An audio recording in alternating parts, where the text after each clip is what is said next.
El tema de lo cual está inmigrante como también están buscando asilo a resaltar aquí en ILO. Y nos conversamos con el ministro Glamber Cruz, que está encargado de cartera de integración, pasó a hacerle algún reportaje interesante relacionado con esa cifra, pues según el Comité de Derechos Humanos de Naciones Unidas, UNHCR, está reportado que de cada 5 habitantes de Buenos Islas, una persona que está en estatus de poder considerar un refugiado.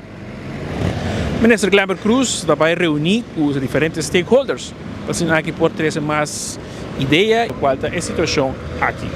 Aruba, su economía, está una economía noble, no está absorbando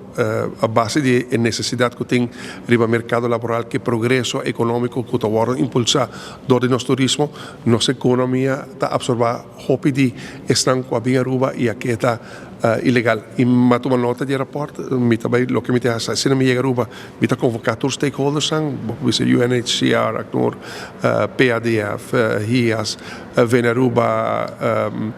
Solidario, IOM, todos los stakeholders, me está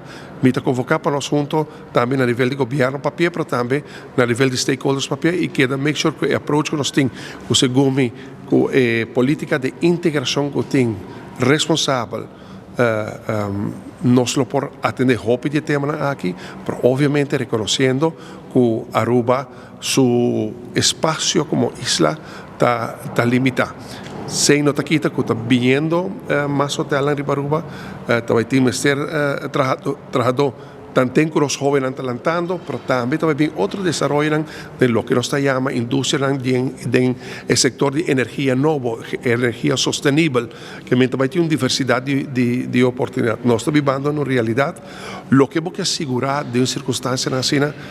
Mas que nós estimamos Aruba e nós devemos defender e proteger Aruba, nós temos que percorrer é algo que ajuda a nós a desenvolver aqui como trabalhador do nosso setor econômico, bem que é um valor, bem que é apreço pela oportunidade. E em nada nós temos que invertir de segurar escrutinar crime para ter o perfil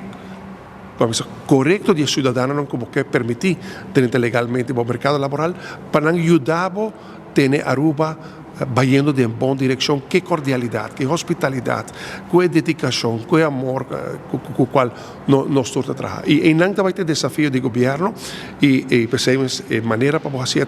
percorrer para todos los stakeholders involucrados, percorrer para full gobierno, también se arriba en línea y para los temas aquí que manejo más efectivo para IVA. Por de Suiza, mi Marco Espinosa para 24horas.com. Nos te prometo tem notícia.